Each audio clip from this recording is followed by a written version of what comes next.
Hello everyone, today in this video I will show you how to remove control center icon in iPhone 16 Pro Max. So first of all, before watching this video, don't forget to subscribe the channel and also press the bell icon. So let's start the video. First of all, swipe down in control center and then press and hold on blank space. And if you want to remove any icon, then simply click on this minus sign and it will be removed.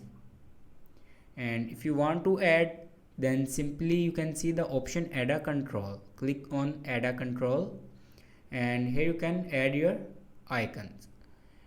For removing your icon, then simply click on this minus sign. Your icon will be removed in your control center. So this is the way to remove control center icons in iPhone 16 Pro Max. Thanks for watching this video.